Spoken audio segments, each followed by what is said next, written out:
Berikutnya kita akan masuk dalam sharing bersama firman Tuhan yang sudah disampaikan bagi kita semua ya. Saya kira semua sudah baca ya. Firman Tuhan yang kita akan sharing bersama pada siang hari ini dari kitab Lukas ya. Kitab Lukas pasal yang pertama itu ayat 67 itu sampai dengan 80 ya, cukup panjang ya. Di bawah perikop nyanyian pujian Sakaria ya. Ini masih kitab Lukas ini, kemarin kita Lukas pasal yang kedua ya. Hari ini Lukas yang pertama ayat 67 sampai dengan 80 ya. Saya bacakan untuk kita semua. Nyanyian pujian Sakaria. Dan Sakaria ayahnya penuh dengan Roh Kudus lalu bernubuat katanya ya.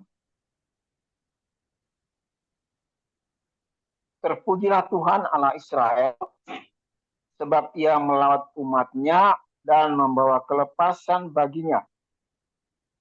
Ia menumbuhkan sebuah tanduk keselamatan bagi kita di dalam keturunan Daud, hambanya itu. Seperti yang telah difirmankannya sejak purbakala oleh mulut nabi-nabinya yang kudus. Untuk melepaskan kita dari musuh-musuh kita dan dari tangan semua orang yang membenci kita. Untuk menunjukkan rahmat-Nya kepada nenek moyang kita dan mengingat akan perjanjiannya yang kudus, yaitu sumpah yang diucapkannya kepada Abraham, bapa leluhur kita, bahwa ia mengaruniai kita supaya kita terlepas dari tangan musuh, dapat beribadah kepadanya tanpa takut, dalam kekudusan dan kebenaran di hadapannya seumur hidup kita. Dan engkau, hai anakku, ya, akan disebut Nabi Allah yang Maha Tinggi. Karena engkau akan berjalan mendahului Tuhan untuk mempersiapkan jalan baginya. Untuk memberikan kepada umatnya pengertian akan keselamatan yang berdasarkan pengampunan dosa-dosa mereka. Oleh rahmat dan belas kasihan dari Allah kita.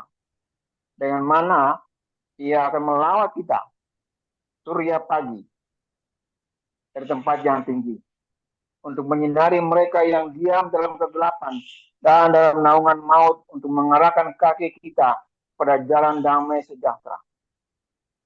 Adapun anak itu bertambah besar dan makin kuat rohnya, dan ia tinggal di padang gurun sampai kepada hari ia harus menampakkan diri kepada Israel. Nah, ini firman Tuhan yang hari ini berbicara tentang nubuatan ya, nubuat oleh Sakaria kepada anaknya Yohanes. Ya. Saya akan bacakan prolognya. Saya baca Pak ya. Mungkin ada yang bisa bantu saya baca prolog. Saya baca ya. Teman-teman. Saya baca Pak ya. Silakan. Ya. Ya, silakan. Temanya adalah belajar bernubuat oleh kuasa Roh Kudus. Ya, firmannya tadi sudah dibacakan oleh Pak Karel. Lukas 1. Ya, kemarin Lukas 2. Sekarang Lukas 1 agak panjang memang. 67 sampai 80. Tapi poin-poinnya kita bisa dapatkan nanti ya. Nah, dalam renungan hari ini ya, kita melihat bagaimana kehidupan Sakaria. Ini Sakaria jadi fokus kita ya. Sakaria. Siapa Sakaria? Ayah dari Yohanes Pembaptis yang bergantung kepada pimpinan Roh Kudus. Karena Lukas menulis dan Sakaria ayahnya penuh dengan Roh Kudus. Ternyata Sakaria dipenuhi dengan Roh Kudus dan dalam pimpinan Roh Kudus sehingga dia bernubuat. Terpujilah Tuhan Allah Israel sebab dia melawat umatnya dan apa ini dan apa? Jelas. Sebab dia melawat umatnya dan membawa kelepasan baginya. Ya, dia menumbuhkan sebuah tanduk keselamatan bagi kita di dalam keturunan Daud, hambanya itu. Sakaria tidak hanya bernubuat tentang rencana Allah yang melawat umat Tuhan saja, tapi juga bagaimana rencana Allah tersebut terlaksana, kata Zakaria ya, untuk melepaskan kita dari musuh-musuh kita dan dari tangan semua orang yang membenci kita, untuk menunjukkan rahmatnya kepada nenek moyang kita, dan mengingat akan perjanjiannya yang kudus, yaitu apa itu perjanjian kudus? Sumpah yang diucapkannya kepada Abraham, bapak leluhur kita, bahwa dia mengaruniakan kita supaya kita terlepas dari tangan musuh, dapat beribadah kepadanya tanpa takut dalam kekudusan dan kebenaran di hadapannya seumur hidup kita. Luar biasa ini nubuat ini ya. Zakaria berjalan bersama Kristus, maka dia memberikan nubuat yang spesifik ya, yang khusus ya. Dan engkau, hai anakku, akan disebut Nabi Allah yang Maha Tinggi karena engkau berjalan mendahului Tuhan untuk mempersiapkan jalan baginya dan memberi kepada umatnya pengertian akan keselamatan. Berdasarkan apa? Berdasarkan pengampunan dosa-dosa oleh rahmat dan belas kasihan dari Allah kita. Lalu apa yang dinubuatkan Zakaria seluruhnya ya, terjadi? Itulah buah dari belajar berjalan bersama Roh Kudus. Amin. Ya, terima kasih Pak Andre sudah sampaikan prolog. Ini cerita ya, cerita tentang Zakaria bagaimana dia bernubuat untuk anaknya Yohanes Pembaptis. Nah, Pak Andre, kita masuk breakout room ya? Sudah saya. Sudah bagi Pak? Ya, bagi sudah. Oke. Cuman ya. Pak Gibson, silakan. Pak Gibson pimpin room 1, Uli pimpin room 3.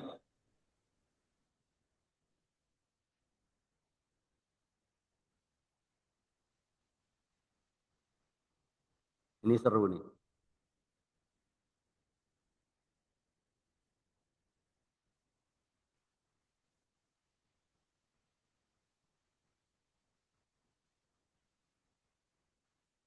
Satu. Ya, selamat siang semuanya. Sudah kembali ke room ya? Sudah Pak Andre. Ya, oke. Room 1 oleh Pak Gibson. Ya, room 2 Pak Karel. Pak Karel sempat Ada kesaksian belum lanjut. tempat terlempar Pak Karel tadi.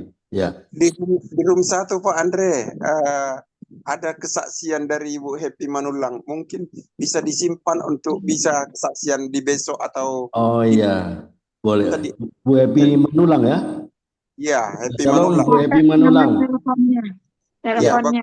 Ya, bagus banget akan kesaksiannya. Itu bisa Ya. disimpan nanti. Oke, boleh. Nah, saya dapat nomornya. Sudah dapat nomornya? Mungkin Ibu Happy sudah ada bergabung dengan kita atau gimana? Belum. Belum. Baru kenal saya. Ya. Nanti saya bagi sayang. Nah. Saya ajak Bu Buska ngajak Bu Happy, kami ada di satu komunitas. Oke, alright. Ya, terima kasih. Bu Buska sempat masuk tapi terlambat. Sama Bu Arianca, Pak. Oke. Very good ya. Lanjut Pak, lanjut. Oke, di room 1 kelihatannya Bagus kesaksiannya Bu Happy tadi, tinggal Ya, sedikit tapi terputus. Ya. Penasaran. Room 1 saya dengar seru nih, Pak Gibson. Ya. Iya. Ada yang mau disampaikan? Seru kami.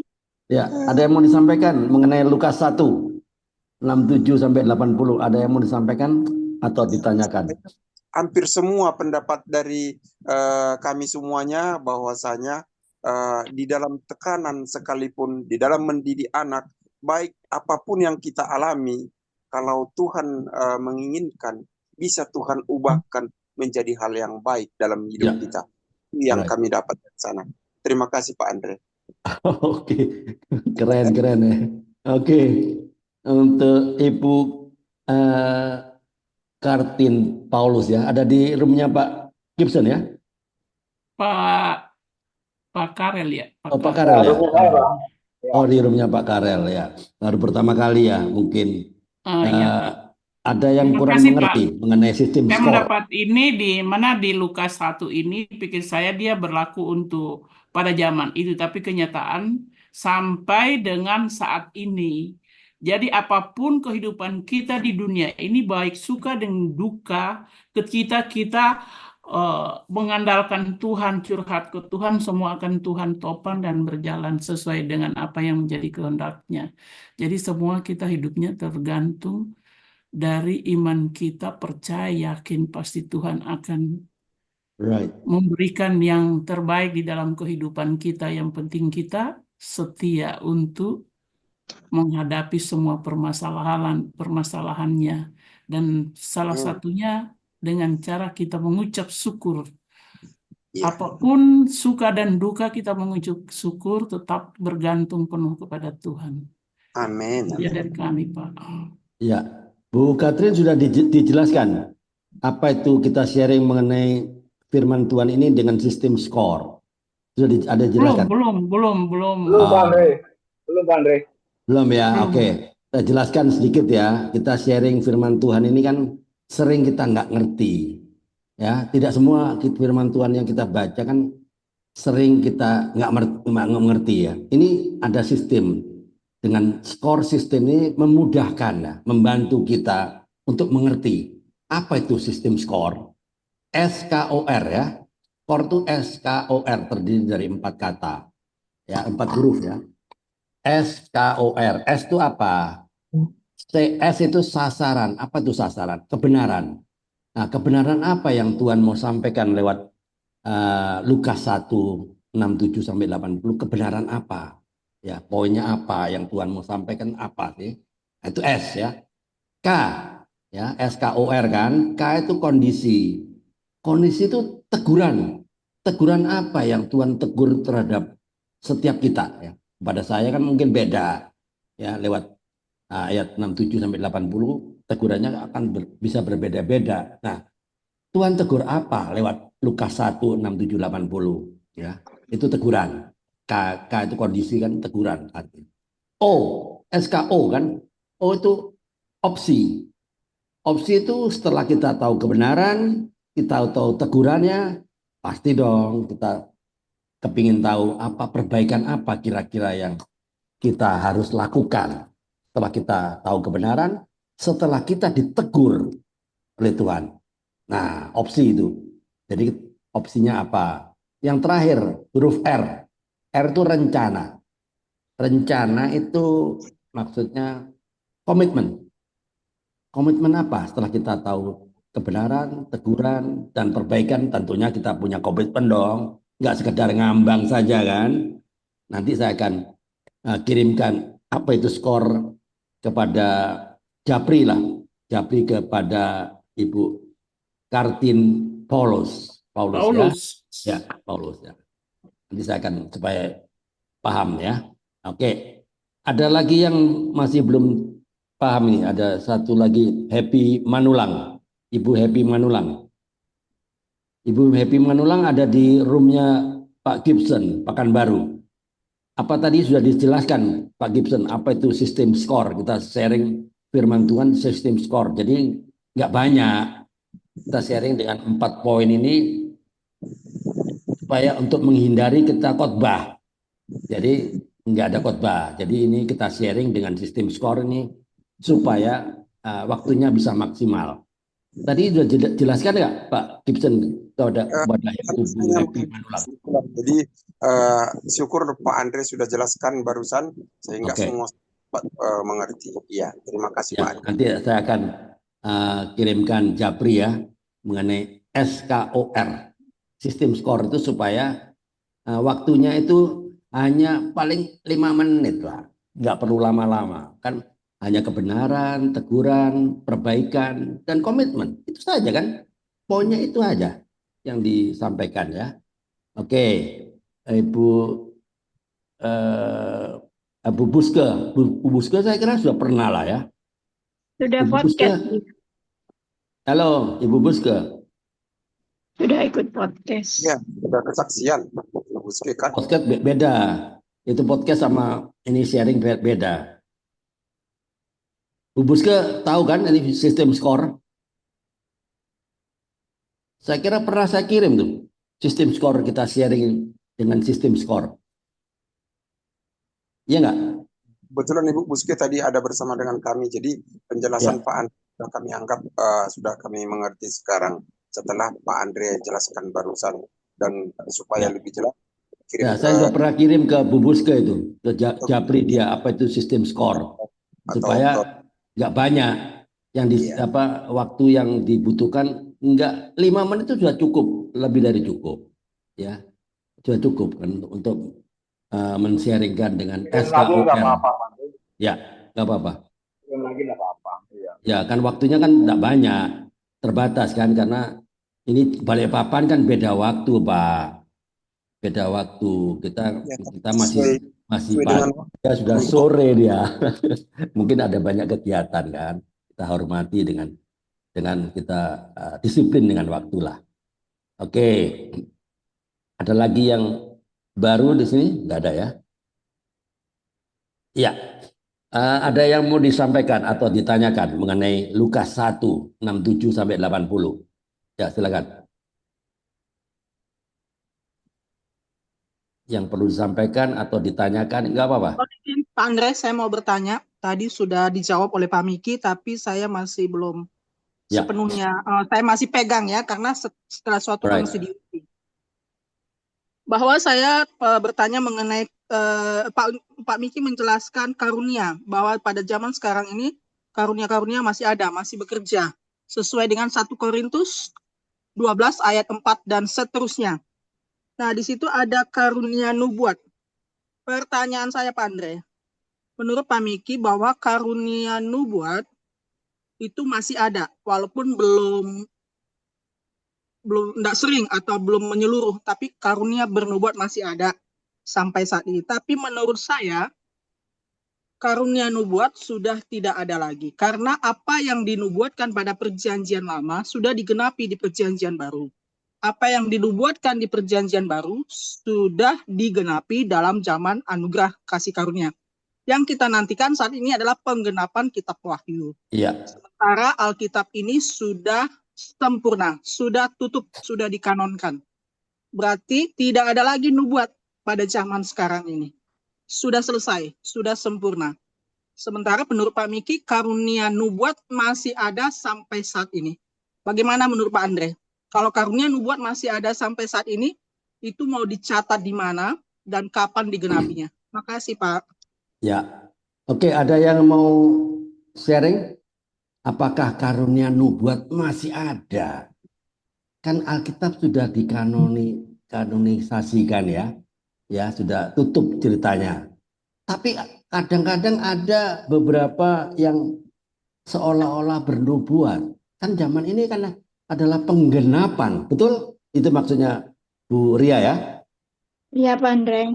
Ya, oke. Ada yang mau disampaikan? Silakan. Saya Pak Andre boleh tambahkan. Oh ya. Ya, terima kasih Bu Ria. Kalau yang ya cuma sayang ayatnya nanti saya cari ya. Ada evangelis pernah sampaikan bahwa nubuat itu memang ada khusus yang dikaruniakan Tuhan. Jadi tidak semua orang, tapi masih ada 1-2 yang Tuhan mau pakai agar senantiasa pelakunya itu sesuai Tuhan yang mau pilih. Diribut pinggir jalan, maaf ya. Jadi memang ada kekhususan yang Tuhan mau pakai untuk memberitakan kebenaran Tuhan melalui nubuatan itu dan terjadi. Karena saya pengalaman sendiri, ada evangelis, saya di Care and Grow. Saya tidak kenal sama seorang hamba Tuhan itu, saya hanya menjadi pendengar. Dan dia nunjuk kayak kita di sini kan ada nama-nama Zoom, nama-nama Ibu Ria Kristina, Noni, apa gitu-gitu kan. Nah, seperti Pak Andre. Kalau Pak Andre kan sudah beberapa kali saya ikut, tapi saya baru 1 kali ikut.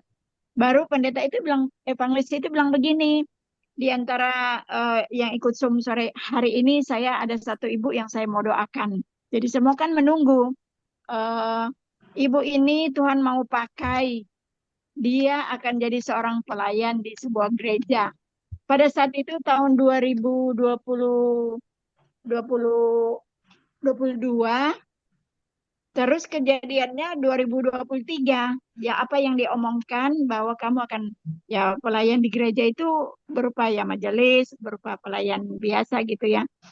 Tetapi dalam hatiku eh, saya kan belum terlalu sempurna ya dalam mengikuti bimbingan-bimbingan rohani. Aku bilang, masa sih saya mau jadi pelayan apa ya dalam hatiku.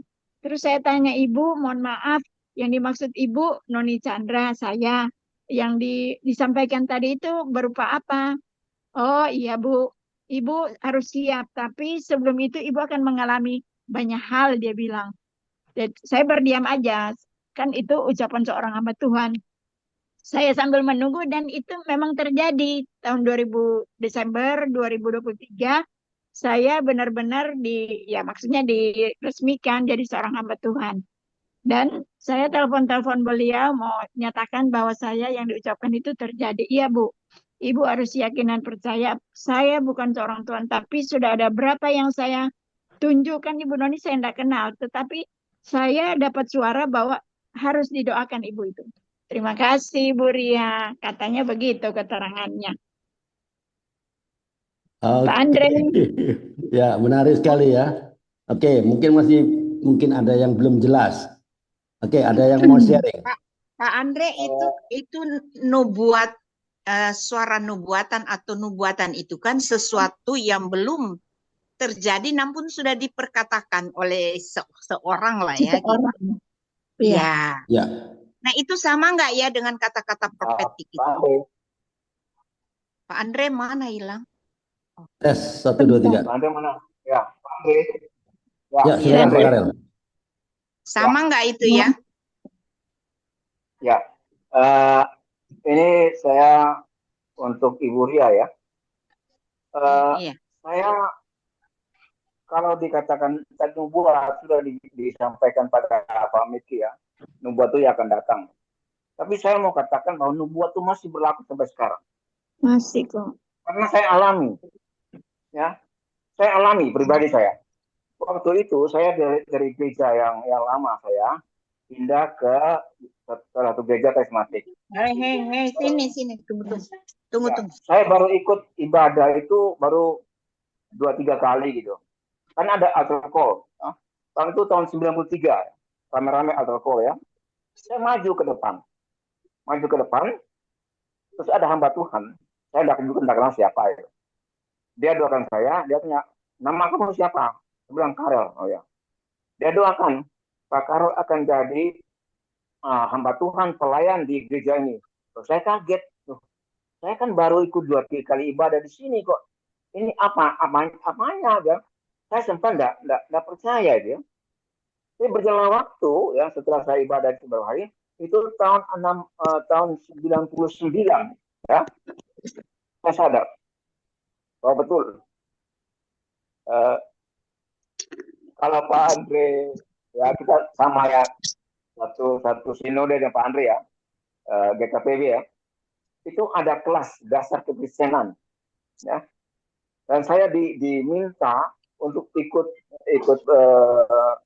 pendidikan gitu ya pendidikan untuk kan dulu waktu itu zaman itu kan banyak KKR ya banyak orang yang maju ke depan podium dan itu kami catat orang-orangnya itu siapa kami hubungi masing-masing kami antar mereka membawa ke gereja mana itu dan di situ saya percaya bahwa nubuat yang disampaikan oleh hamba Tuhan yang saya tidak tahu itu siapa tahun 93 itu menjadi kenyataan bagi saya pada tahun 99 ya. Jadi berapa tahun? 93 sampai 99. 6 tahun baru menjadi kenyataan. Dan itu saya melihat, saya flash, oh iya ya, benar ya. Apa yang dikatakan itu, nubuat itu berlaku untuk pribadi saya. Ya, itu yang saya alami ya. Saya tidak tahu kalau orang lain. Jadi saya masih percaya bahwa nubuat itu ya masih berlaku sampai sekarang. Dan nubuat itu seseorang menyampaikan sesuatu rencana Tuhan bagi orang yang lain. Dan itu akan terwujud beberapa tahun ke depan. Sama seperti saya 6 tahun ke depan baru menjadi kenyataan. Saya kira gitu Ibu Ria. Ya. Terima kasih Pak Andi. Terima kasih Pak Karel. Tadi pertanyaan Ibu Ariance Katopo, tolong Pak, itu ada hubungannya. Apakah bernubuat sama dengan profetik ya? Bu Ariance, saya tidak ngerti apa itu. Profetik? Ya. Apakah sama? Karena agak beda-beda tipis tuh. Bernubuat atau berharap, apa itu? Beda-beda tipis. Apa tadi Pak Bu Ariance, tolong ulang pertanyaan. Iya, jadi maksud saya, iya. Terima kasih. Jadi saya mau bertanya mungkin nubuatan apa sama dengan kata-kata profetik? Kalau menurut saya kan nubuatan ini kan apa sih sesuatu yang belum terjadi tapi sudah dikatakan pada saat misalkan sore ini saya berkatakan ini nubuatan. Nanti terjadi seperti Bapak alami, Pak Karel alami, Kanoni alami, kayak gitu kan. Seperti itu. Apa sama dengan kata-kata profetik? Itu aja. Terima kasih. Oke, ya. Ya, oke, saya jelaskan ya pelan-pelan ya. Apa bedanya nubuat sama profetik ya? Ini istilah nubuat dan profetik ini sering digunakan nggak dalam konteks yang di dalam Alkitab ya, mirip-mirip dalam Alkitab. Tapi sebenarnya ada perbedaan loh. Ya, profetik sama nubuat. Suara saya dengar nggak? Tes. Dengar. Oke. Nubuat itu ya adalah pesan atau firman yang disampaikan oleh seseorang nabi dari Allah. Biasanya nubuat itu berisi petunjuk, teguran, peringatan, atau penghiburan yang diberikan oleh Tuhan melalui seseorang yang diurapi dengan karunia kenabian. Kan ada orang yang punya karunia nabi. Iya, ada. Tidak semua orang. Oke, saya teruskan ya. Ya, nubuat bisa mencakup ramalan atau penglihatan tentang apa? Masa depan. Tapi juga bisa berisi penekanan pada firman Allah. Untuk apa?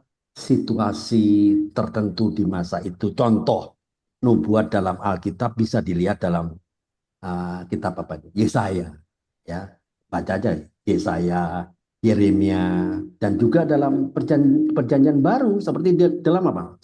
Tulisan-tulisan Rasul Paulus. Nah, profetik apa? Profetik adalah sifat atau karakteristik yang berhubungan dengan nubuatan atau kenabian ya, ya. Tapi istilah ini memang lebih luas ya dari hanya sebuah pesan nubuatan. Sesuatu yang profetik berarti bersifat nubuatan atau mengandung nilai rohani yang mengarahkan orang kepada kehendak Allah dan kebenarannya. Misalnya ya, seseorang atau suatu tindakan ya, suatu perbuatan lah bisa dikatakan profetik jika mencerminkan atau menubuatkan hal-hal yang sesuai dengan apa? Firman Allah. Standarnya firman Allah.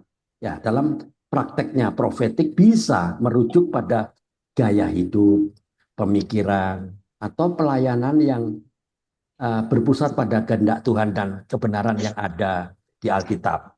Ya, hal-hal profetik itu mengajak kita semua atau umat untuk hidup selaras dengan maksud dan tujuan Allah, sekalipun mungkin tidak selalu berbentuk nubuat yang spesifik tentang masa depan. Jadi yang saya mau bilang adalah perbedaan utamanya adalah nubuat adalah pesan atau firman yang spesifik yang diberikan oleh Allah melalui seorang nabi atau orang yang dipenuhi oleh Roh Kudus. Nah, profetik adalah apa? Sifat atau cara hidup yang menggambarkan visi atau kehendak Allah baik melalui tindakan atau perbuatan, kata-kata maupun pemahaman rohani. Ya, dalam pelayanan gereja ya kita bisa lihat kan, kata profetik sering dipakai kan untuk apa? Menggambarkan sifat atau gaya hidup, ya, way of life ya, yang sensitif terhadap suara dan pimpinan Roh Kudus, bukan hanya terbatas pada ucapan nubuat tertentu saja. Jadi profetik itu mencakup visi yang mendalam untuk mengenali apa? Mengenali apa? Maksud Tuhan dan mewujudkannya dalam tindakan sehari-hari. Jadi ada aplikasinya. Itu yang saya dapatkan. Ya, silakan kalau ada yang mau nambahin. Pak Miki mungkin. Ya, Pak Miki. Ya, izin bicara. Ya, silakan Pak Miki. Ya, makasih. Dalam 1 Korintus pasal yang ke-13, ayat yang ke-8, dikatakan begini, kasih tidak berkesudahan, nubuat akan berakhir, sampai di situ dulu. Bukan berarti sudah berakhir, akan berakhir. Dan saya percaya, kalau kita mundur satu pasal sebelumnya, 1 Korintus pasal yang ke-12, ada 9 karunia. Di antaranya karunia iman. Kita pasti tetap percaya bahwa ini masih terjadi sampai hari ini, karunia iman. Di situ ada karunia mujizat. Salah satunya lagi karunia nubuat. Jadi kita percaya nubuat masih terjadi sampai hari ini. Saya punya pengalaman. Satu saat saya dengan tim ke Medan, ada mission trip, ada pelayanan, dan kami ibadah di salah satu gereja yang cukup besar di kota Medan. Yang saat itu saya pikir nggak janjian ya. Tiba-tiba ternyata misi kami mau ke Aceh gitu ya. Tapi kami mampir di Medan gitu ya. Dan kami kurang lebih ada 40 orang kami ke Aceh. Bagi beberapa kabupaten, saya pergi ke Kabupaten Pidi. Nah, waktu masih di Medan itu ternyata ada KKR di gereja itu yang melayani Pak John Hartman. Ya, tahu ya, John Hartman yang punya pelayanan ya, orang bule di Cikarang. RCTI ya. RCTI. Iya, dia punya pelayanan di Cikarang. Telepon ini ya. Kalau misal orang mau tanya, itu karyawannya ada beberapa lah. Saya nggak tahu ada berapa puluh orang. Nah, yang saya mau sampaikan begini. Saya melihat bahwa John Hartman punya karunia nabi, gitu ya. Dia punya karunia untuk bernubuat. Karena saya ada di situ. Dia mulai ketika Roh Tuhan bekerja, Roh Kudus bekerja, ada beberapa orang penuh dengan Roh Kudus, ya, berbahasa lidah, berbahasa roh, dan tiba-tiba setelah dia menyampaikan firman Tuhan, dia mulai tunjuk satu-satu, kurang lebih ada 5-7 orang yang dia tidak kenal.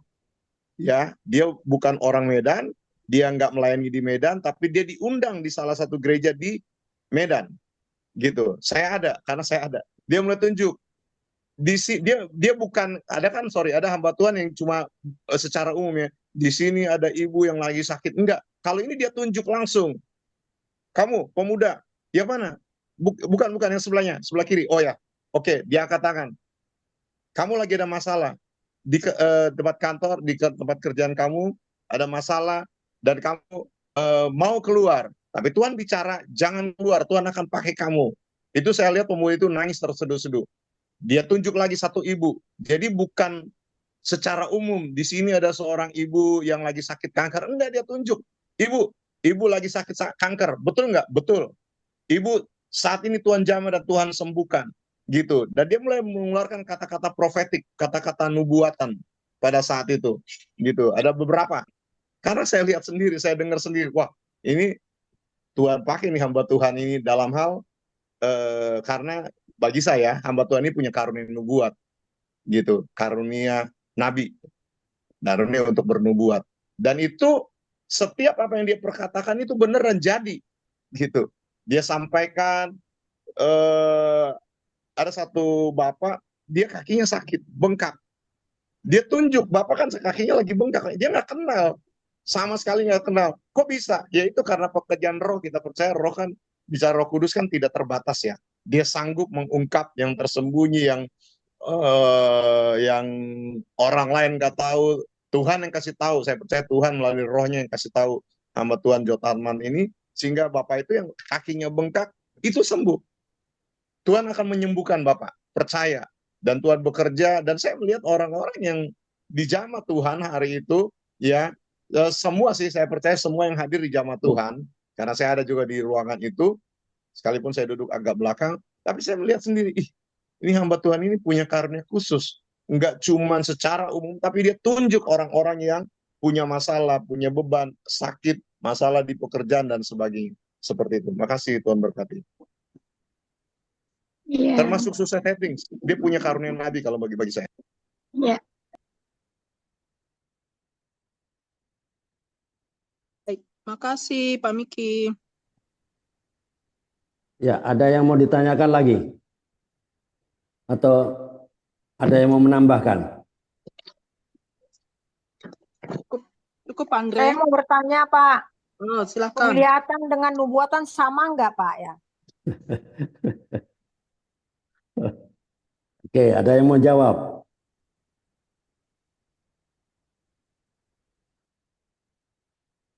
Beda, Pak Andre, beda. Apa itu? Apa tadi pertanyaannya Bu Hepti, Sister Hepti? Penglihatan sama nubuatan. Ini kan dijelaskan Oh, tadi baik, nubuatan itu baik. apa. Beda. Beda. Bisa beda sih, penglihatan kan berarti kan kejadian masa depan tapi tidak verbal melalui penglihatan. Nah, Nubuatan itu kan DPB. juga kejadian masa depan melalui verbal. Bagaimana? Apa bedanya Bu Noni? Oh, iya. Mungkin belum sempurna, tapi nanti teman-teman lainnya Bu Ria yang sempurnakan. Kalau penglihatan itu dia ngalamin sendiri tanpa dia sadar. Kayak orang mimpi, terus dia mimpi apa gitu. Tetapi mimpinya itu misalnya contoh, kalau itu memang tadi Pak Andre bilang kalau itu memang profetik, yaitu bisa diuji dengan firman Tuhan. Misalnya contoh ini contoh ya, Miss Ria. Saya pernah tahun berapa? Saya banyak kejadian. Tahun berapa itu saya pernah kena demam berdarah. Sudah menikah, sudah punya anak masih kecil-kecil.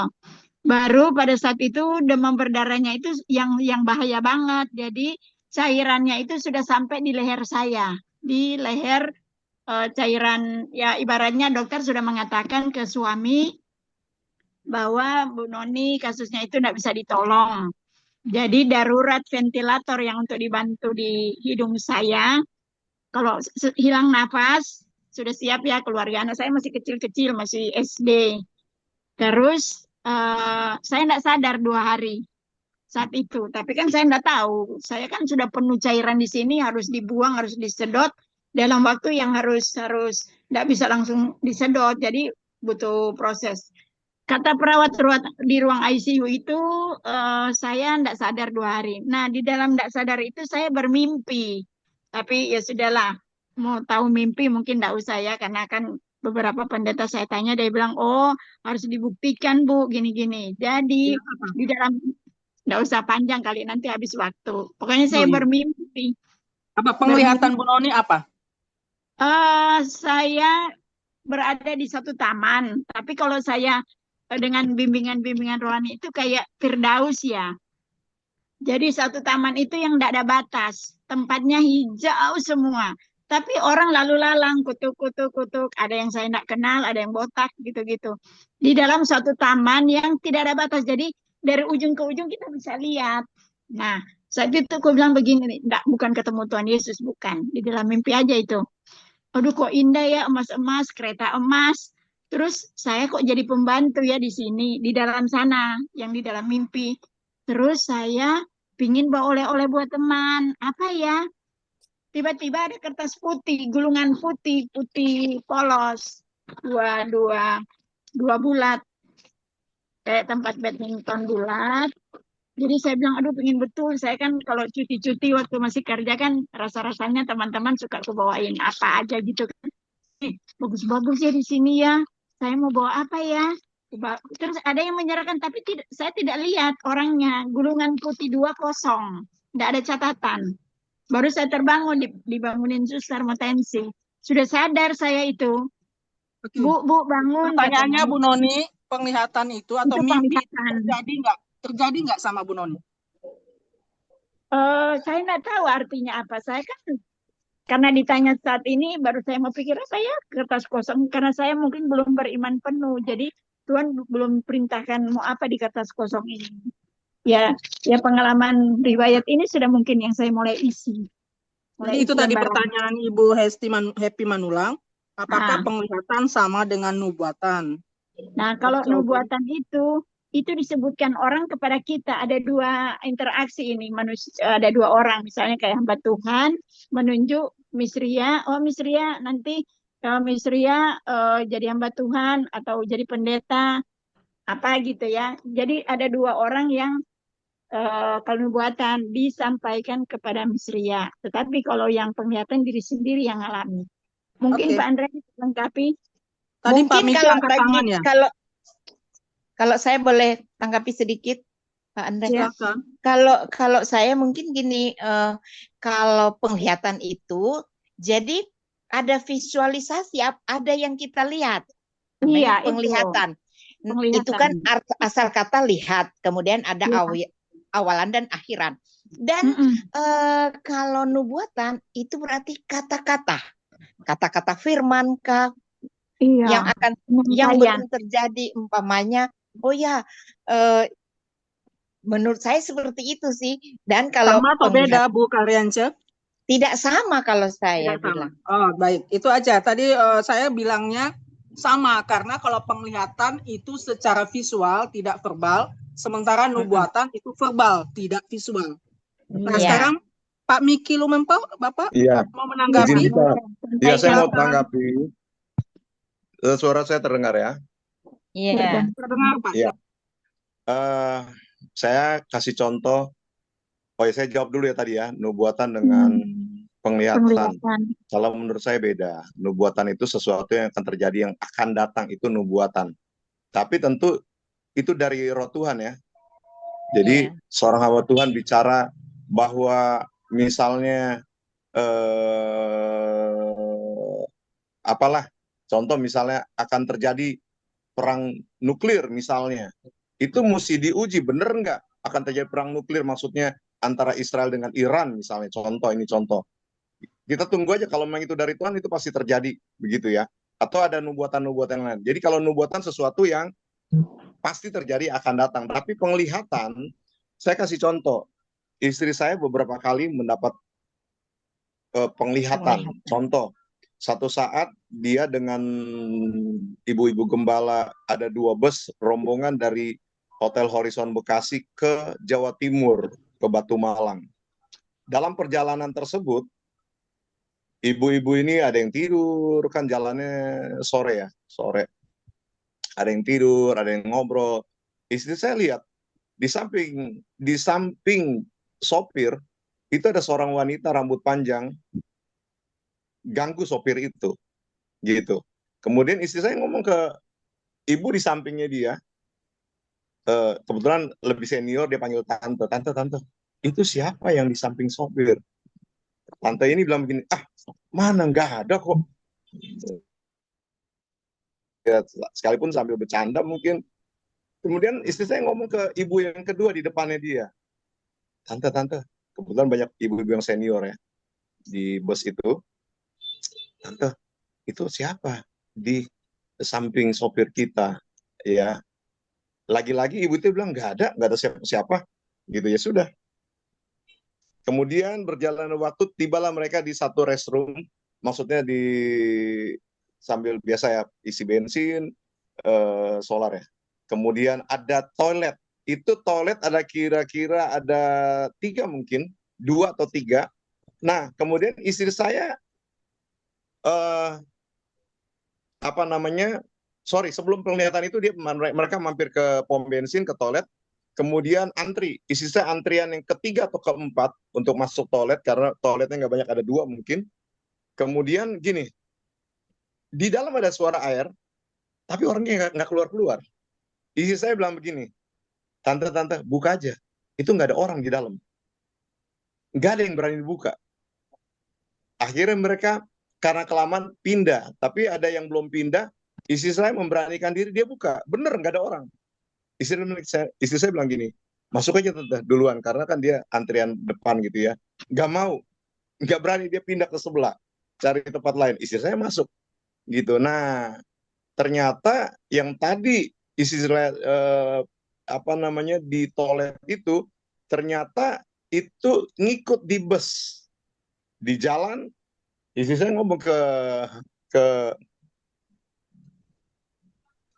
istri saya ngomong ke ibu yang pertama di sebelah kirinya dia, ibu yang kedua di depan dia, dan mereka bilang nggak ada apa-apa, nggak ada. Dan itu kejadian. Nggak lama sesudah istri saya ngomong ke dua ibu ini, itu kecelakaan sekalipun nggak fatal, hanya serempetan begitu ya. Sopir yang ngantuk, dia serempetan, akhirnya harus diganti bus. Memang bukan kecelakaan fatal, tetapi paling tidak busnya harus diganti. Itu sampai di Tegal. Ya, istri saya cerita ke saya, di Tegal ada satu gereja cukup besar, ya, gembalanya namanya Pendeta Yosminandar. Mereka dievakuasi ke pastori, dan apa yang istri saya lihat itu terjadi, itulah penglihatan. Gitu. Jadi penglihatan pun masih ada sampai hari ini. Beberapa orang keluarga saya sebelum meninggal, istri saya sudah tahu. Contoh, nggak usah jauh-jauh, ayah saya, papa saya sebelum meninggal, istri saya udah Tuhan kasih tahu bahwa papa mertua kamu nggak lama lagi akan dipanggil Tuhan. Dan itu terjadi. Nanti dia cerita ketika benar-benar udah dipanggil Tuhan. Berapa hari sesudah itu dipanggil Tuhan, baru dia cerita ke saya. Dia udah tahu. Gitu. Waktu kami nikah, sekarang anak saya 4. Satu saat waktu kami nikah 98, saya ingat Juli, kami nggak langsung punya anak. Kemudian di rumah saya, di atas lemari, dia bisa lihat ada kepala orang. Saya nggak bisa ngelihat. Dia bilang gitu, itu ada kepala manusia gitu. Dan saat itu baik istri saya baik saya kita strafen dalam nama Yesus, kita tengking, dan itu pergi gitu. Dan itu di awal ya, maksudnya waktu kami masih belum ada anak. Satu saat saya lagi keluar, ada pelayanan, istri saya sendiri di rumah karena belum ada anak, itu ada ular gitu. Dan istri saya bisa hadapi dengan tenang, dia ambil air panas, dia siram, kemudian dia potong atau kemudian dia buang. Tentu pakai nama Yesus, dalam nama Yesus. Dan saya tahu itu kuasa kegelapan. Jadi ada beberapa kesempatan, ada keluarga saya yang sebelum dipanggil Tuhan, itu istri saya Tuhan sudah kasih tahu akan dipanggil Tuhan. Si A, si B, termasuk om saya gitu. Jadi bagi saya, istri saya dalam hal ini punya karunia penglihatan. Dan itu sekali lagi bukan nyari-nyari. Saya pengen banget melihat gitu ya, di misalnya rumah kosong, pengen lihat kalau misalnya ada yang bergerak.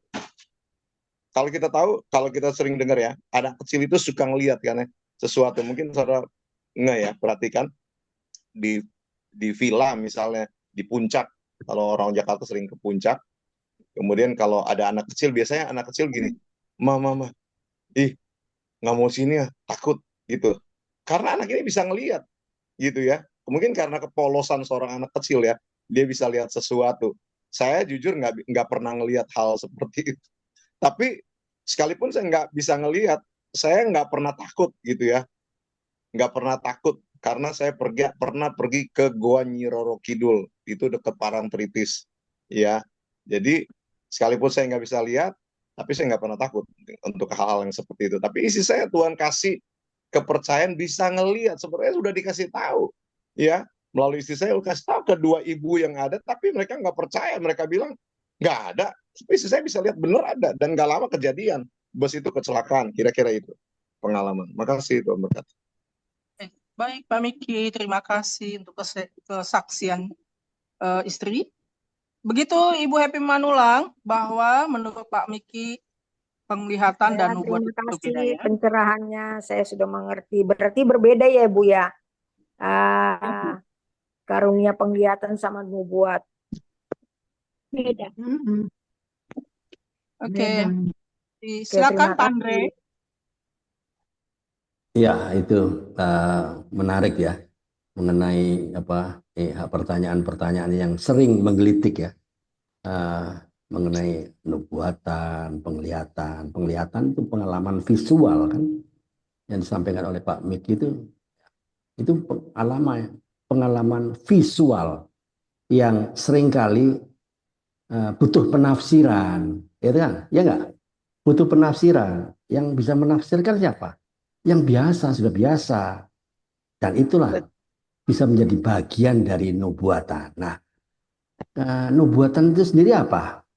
Nubuatan itu sering berupa pesan verbal atau firman yang disampaikan oleh Allah dan dapat disampaikan dengan atau tanpa pengalaman visual.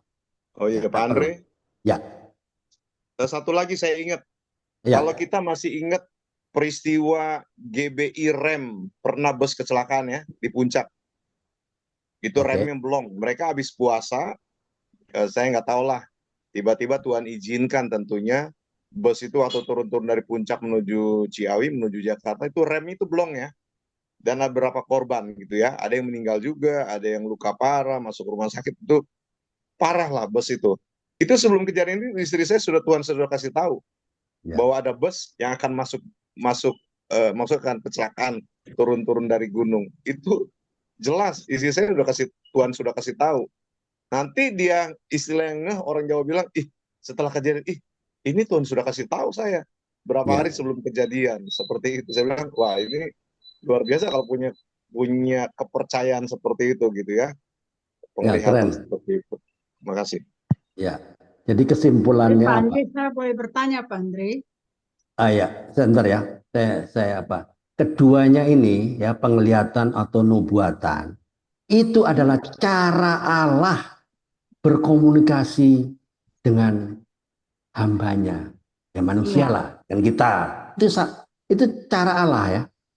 Tapi dengan bentuk dan fokus yang berbeda. Tadi disampaikan oleh istrinya Pak Miki dan segala dan seterusnya. Caranya beda. Ya seperti itu. Itu cara Allah. Jadi kita nggak usah heran. Itu cara-cara Allah ya. Tuh kok begitu? Kita nggak bisa protes. Bisa protes nggak kita sama Tuhan? Nggak bisa. Ya oke. Apa yang mau ditanyakan?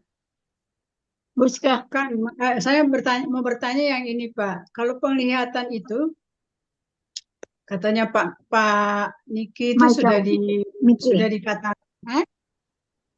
Kedengaran suara saya, Bu Noni? Ya, bagus. Jelas, sangat jelas. Iya, menurut Pak Niki itu kan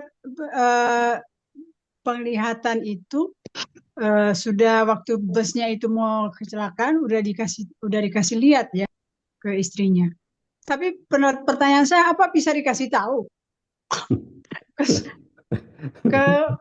Nggak mungkin bisa dikasih tahu atau tidak ya kepada orang-orang yang harus hati-hati karena ada penglihatan. Nggak bisa ya?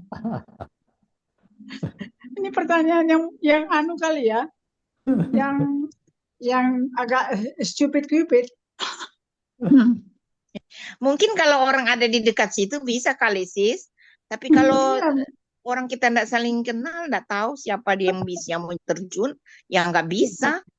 Iya, karena ada teman saya yang di bus itu. Ada teman saya di bus itu memang dia ikut retret waktu itu pulang dari puncak. Itu masuk busnya itu, dia meninggal dianya. Teman kantor saya itu. Lah, padahal orangnya benar-benar apa ya? Orangnya itu kalau saya bilang sih dia tuh majelis gereja. Tapi kok naik di bus itu kenapa gitu ya bus itu sampai bisa masuk ke jurang itu. Dulu berapa tahun lalu gitu. Jadi saya pikir penglihatan tuh nggak bisa dikasih tahu kali ya ke orang bahwa nanti akan terjadi ini gitu. Karena kan Tuhan sudah katanya Pak Niki istrinya udah dikasih penglihatan sama Tuhan. Sudah ada penglihatan gitu. Ada bus akan kecelakaannya. Tapi mungkin ya memang nggak bisa dikasih tahu ya. Iya, kalau nggak saling kenal kan. Iya. Nubuatan juga hampir mirip. Maksudnya nggak bisa dikasih tahu juga ya ke orang. Oh, bisa. Kalau nubuatan bisa Bisa, disampaikan. Bisa bisa. disampaikan kalau nubuatan. Oh, oke. Oke. Kalau penglihatan, Nggak bisa. Kalau kalau saya pernah mengalami secara pribadi begini ya. Waktu Mm-mm. jadi eh, ada ibu gembala kami yang sebelum gembala saya sekarang ini, Mm-mm. dia pimpin puji-pujian. Mm. Tiba-tiba dalam penyembahan sudah puji-pujian penyembahan, terus saya lihat di mimbarnya itu di latar belakang mimbar, kok ada awan begitu bagus tenang. Terus saya pikir ini saya halu kah? Kalau anak muda sekarang bilang halu, saya kucuk-kucuk mata saya. Kok awan? Itu kan ada awan di situ. Halusinasi maksudnya, halusinasi. Iya, saya kira saya halu. Jadi ya saya diam aja. Saya bilang, oh Tuhan, apa ya maksudnya? Pokoknya awan itu, aduh bagus. Dan di gambaran itu begitu tenang gitu awan itu. Nah ternyata tidak berapa lama kemudian, tiba-tiba ibu gembala saya itu kok meninggal. Terus saya wow, ceritalah sama teman pastor juga. Dia bilang, ya. kenapa Ngana baru bilang? Saya nggak tahu apa maksudnya. Nah itulah, jadi kadang-kadang ternyata Tuhan bawa juga kalau kita harusnya kita cari teman untuk bertanya. Nah waktu itu saya pikir ya mungkin halu kali. Masa ada awan? Ternyata itu, jadi bilang menurut tuh pastor itu, teman saya bilang gini, lah itu awan kemuliaannya Evni, ibu gembala saya. Itu tandanya dia mau dipanggil. Kenapa nggak kasih tahu? Ya saya nggak ngerti, begitu loh. Ya, Dan ya, itu ya. tidak selalu, cuman ya sudah bertahun-tahun lalu itu ya cuma sekali itu sih saya mengalami itu. Iya, awan Oke. itu ya nggak pernah kulihat lah awan di langit itu seperti itu. Aduh, kok kayaknya apa ya bagus, tenang, kayak mengesankan tenang gitu loh. Indah, indah banget ya. Indah. Indah. Iya, Andre, iya. kita sudah sampai pada ujung acara kan? Silakan Iya. Pak. Ya, Misalnya, udah ya, ya. karena waktu juga yang membatasi kita. Setengah Kenapa? menit ya.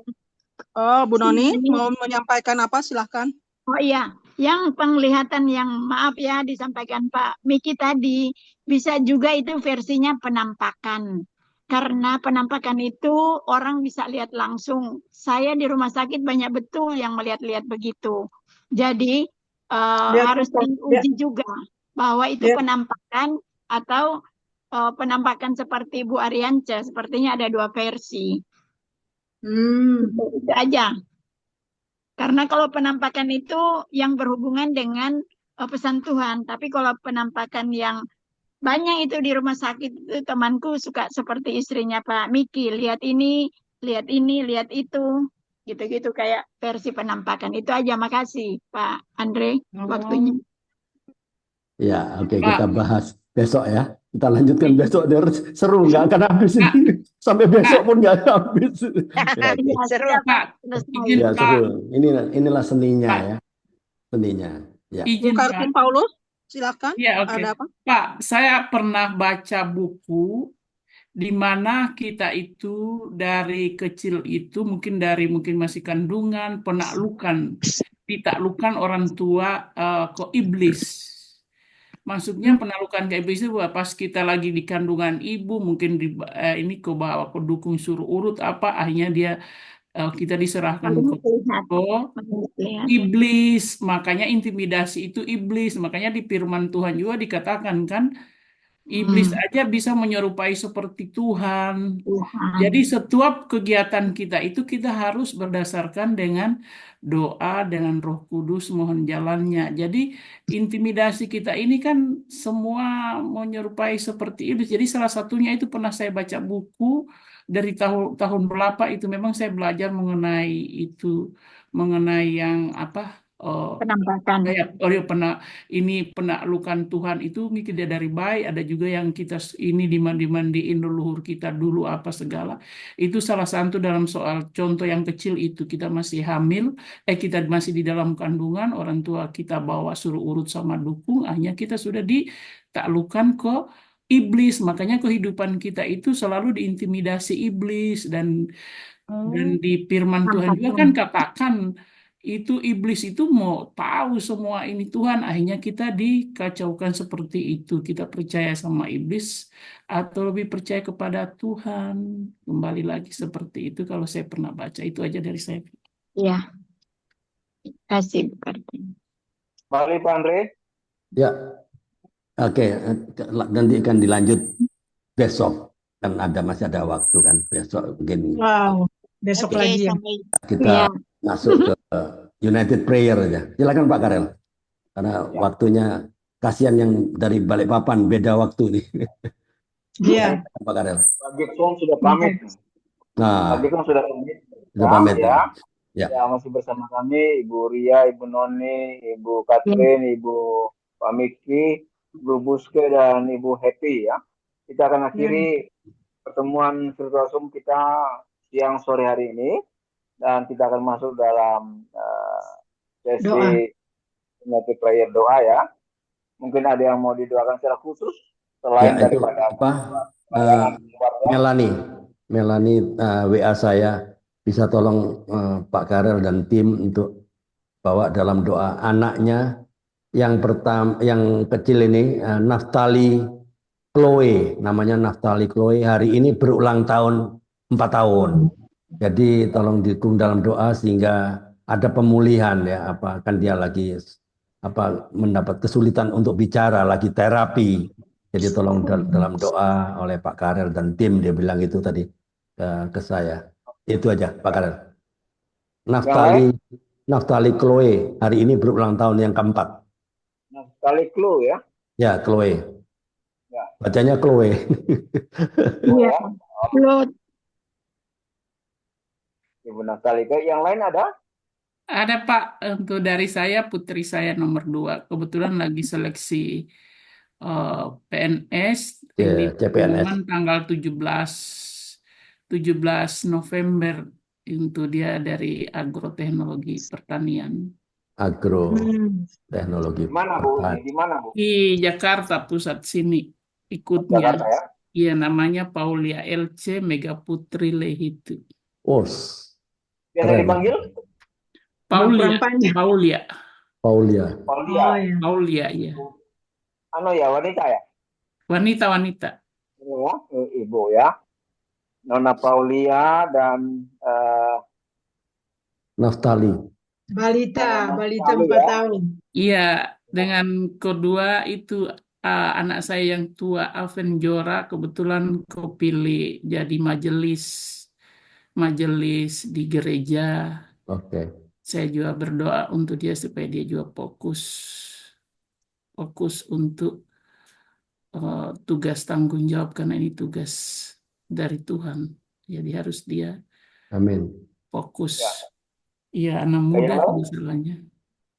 Ya, jadi saya minta bantuan dari Ibu Ria untuk doakan anak dari Ibu Melani ya, Naftali Chloe, yang ada sedikit gangguan dalam kejiwaannya, dan hari ini berulang tahun yang keberapa Andre? 4 ya? 4. Ya, keempat ya. Minta tolong Ibu Ria yang doakan ya. Ibu Ria. Halo Ibu Ria. Ya Pak. Oke Pak. Tolong doakan anaknya Ibu Melani ya. Dan untuk anaknya Ibu Paulus, saya minta tolong Ibu Noni doakan ya. Ibu Noni doakan anaknya Ibu Catherine Paulus. Siapa namanya Bu? Ulang Bu. Paulia. Yang tua dia jadi Alven Jora. Dia terpilih jadi majelis, pemilihan majelis. Alven Jora. Iya, calon majelis. Terus yang kedua putri saya Paulia. Aulia. Aulia ya. Ikut seleksi PNS ini tanggal 17 November ini pengumumannya. Seleksi yang Ya. kedua. Oke, ya. Nah, kemudian saya minta Pak Pendeta Miki tutup kita dalam doa berkat Pak ya. Pak Miki. Iya Pak, siap. Ya, oke. Silakan Ibu Ria, kita mulai. Baik Pak, terima kasih. Mari Bapak Ibu kita satu di dalam doa. Bapa kami di dalam surga, kembali sore hari ini Tuhan kami datang menghampiri hadirat Tuhan yang kudus. Kami belajar percaya Tuhan bahwa sungguh karena pekerjaan Roh Kuduslah maka kami boleh berkumpul di dalam Zoom meeting kompak siang pada siang menjelang sore hari ini. Terima kasih Tuhan untuk firman Tuhan yang boleh kami dengarkan bersama, untuk boleh kami diskusikan. Kami belajar percaya bahwa Roh Kudus akan terus memimpin menuntun kami, supaya kami terus belajar firman-Mu Tuhan, dan kami boleh menghidupi firman-Mu hari demi hari. Terima kasih untuk hamba-hamba-Mu Tuhan yang membantu kami untuk menjelaskan firman-Mu Tuhan. Pada siang menjelang sore hari ini Bapa, kami mau mengangkat menunaikan syafaat kami. Kami berdoa bagi Ibu Kekasih, Ibu Melani Tuhan. Kami dukung hamba-Mu ini di dalam pengasuhan anak beliau yang bernama Naftali Clue. Terima kasih Tuhan Yesus atas berkat-Mu, anugerah-Mu dalam keluarga Ibu Melani yang menganugerahkan seorang anak yang cakap, anak yang baik, anak yang manis. Terima kasih Tuhan. Dan saat ini Naftali Clue berulang tahun yang keempat. Kami belajar percaya bahwa penyertaan Tuhan selalu menyertai Naftali sepanjang umurnya. Terima kasih untuk usia baru yang Tuhan anugerahkan baginya. Juga belajar percaya Tuhan akan anugerahkan dia kekuatan, kesehatan yang sempurna. Saat ini Bapak, anakmu Naftali Clue sedang menjalani terapi untuk berbicara. Tuhan, kami percaya bahwa kuasa Tuhanlah yang dapat menyembuhkannya, memulihkannya dengan sempurna, sehingga dia boleh berbicara dengan lancar. Dan terapi adalah salah satu bagian kami yang harus dikerjakan oleh orang tuanya. Tetapi semua itu adalah anugerah Tuhan, kesembuhan dari Tuhan, dan Tuhan memakai terapi yang sedang mereka jalani. Terima kasih Bapak, kami serahkan kehidupan keluarga Ibu Melani. Tuhan memberkati kehidupan keluarga, memberkati kehidupan dan penghidupan mereka, memberkati pelayanan Ibu Melani, memberkati anak-anak dalam masa tumbuh kembang mereka. Terima kasih Bapak, kami hanya serahkan Ibu Melani dan Naftali Clue ke dalam tangan pengasihan Tuhan.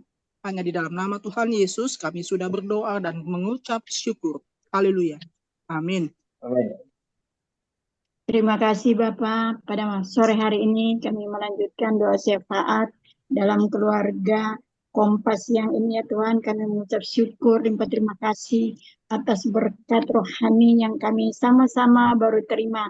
Kami saling menyampaikan hal-hal yang dipelajari pada sore hari ini senantiasa dapat memberkati kami yang sudah hadir, dan tak lupa juga kami mendoakan para tim dan para pendiri Kompas yang ini senantiasa Pak Andre dan Pak Karel, Pak Bambang senantiasa selalu dalam lindungan Tuhan, dan biarlah Kompas yang ini selalu ada. Tuhan siapkan, Tuhan berkati, senantiasa ada untuk banyak orang, sehingga melalui Kompas ini boleh banyak orang mengenal siapa Tuhan Yesus kita ini.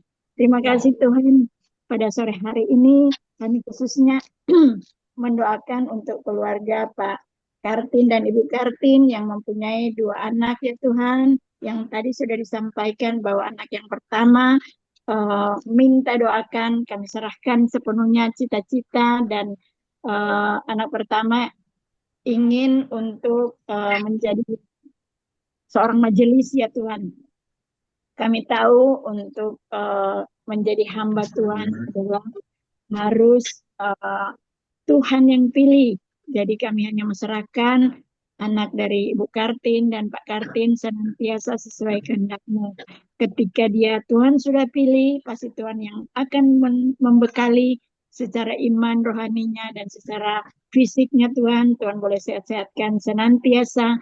Dia dapat mengemban tugas yang mulia di bawah tuntunan Roh Kudus. Senantiasa dia boleh dapat memancarkan kasih Tuhan di mana dia dalam pelayanan, dan dia juga harus siap untuk menerima apapun yang menjadi tanggung jawabnya dalam pelayanannya. Terima kasih Tuhan. Kiranya juga Tuhan mendoakan orang tuanya ingin senantiasa apa yang disampaikan boleh Tuhan dengar, tapi itu sesuai kehendak-Mu Tuhan. Dan juga keluarga ini mempunyai anak juga yang calon PNS. Yang kami tahu semuanya bukan kami sebagai orang tua atau sebagai saudara yang mengingini, tetapi kadang-kadang hal yang sama harus melalui ujian yang berat. Kami hanya meminta dan bermohon senantiasa Tuhan boleh dampingi, berikan waktu untuk anak kekasih kami, meskipun dalam ujian nanti dia merasa berat, tetapi ketika Tuhan sudah hadir dalam otoritas Tuhan untuk membantu dia bisa bekerja di sesuai tempat yang Tuhan inginkan, biarlah dia menjadi terang di dalam perusahaan itu, senantiasa orang bisa melihat bahwa pegawai baru ini yang Tuhan kirim boleh menjadi contoh. Ini sebuah ucapan doa kami senantiasa anaknya yang calon PNS kami Tuhan boleh pilih dan Tuhan yang tempatkan yang sesuai dengan kemauan Tuhan. Terima kasih Tuhan. Doa orang tuanya juga biar Tuhan yang mendengar seruan kedua anaknya ini senantiasa mereka serahkan sepenuhnya ke dalam tangan-Mu. Terima kasih Tuhan. Kami juga tak lupa mendoakan kami yang sudah meluangkan waktu untuk ingin belajar bersama. Tuhan kuatkan senantiasa kami selalu sehat dan sampai berjumpa untuk pertemuan besok. Terima kasih Tuhan, inilah ucapan doa syukur kami. Kami hanya menyerahkan ke dalam tangan-Mu yang penuh kasih. Haleluya. Amin. Ya. Amin. Pak Miki. Pak Iya, Miki. nah, doa penutup ya Pak. Iya, Pak. Doa berkat. Doa penutup dan doa berkat. Kami bersyukur Tuhan sudah menolong memimpin ibadah kompak dari siang sampai sore hari ini semua karena Tuhan. Terima kasih Roh Kudus. Puji Tuhan, kami percaya seperti Tuhan sudah menolong hari ini, besok, dan seterusnya. Pertolongan yang sama terjadi bagi setiap kami. Terima kasih dan terima kasih. Dan akhirnya, terimalah berkat-berkat yang luar biasa. Dari Bapa dalam kerajaan sorga, kasih sayang dari Tuhan Yesus Kristus. Pertolongan, pimpinan, penyertaan Roh Kudus menyertai kita semua, orang-orang kudus yang mulai detik hari ini sampai Maranatha Tuhan datang jemput kita untuk masuk dalam kerajaan sorga kekal sampai selama-lamanya. Dalam nama Tuhan Yesus Kristus kami sudah berdoa, mengucap syukur. Haleluya. Amin. Oke. Makasih Pak Miki, makasih Pak Andre, makasih Pak Karel. Bu Noni, di sini hujan deras, di Depok hujan deras. Oke. Terima kasih Terima kasih Bu Pak. Happy Manulang, Bu Katrin. Sampai bertemu besok siang. Paulus. Bu Kartin, besok siang bersaksi ya. Iya, oke, saya siap. Bu Oke. Kartin ya Pak Andre, Bu Kartin Paulus besok siang bersaksi. Ya, Mohon nanti izin saya ya, akan cek info Bu Ibu Kartin. Kartin sudah Ya. meninggal oleh suami Pak Yanle itu. Jadi Bu Oke. Kartin sekarang orang tua tunggal. Oh, Oke, besok kita dengarkan lebih lengkap kesaksian Bu Kartin ya. Makasih Bapak Ibu, berkati. Oke, Tuhan berkati. Ya, terima kasih. Ini saya kontak. Sama Pak Karel, Bu Bus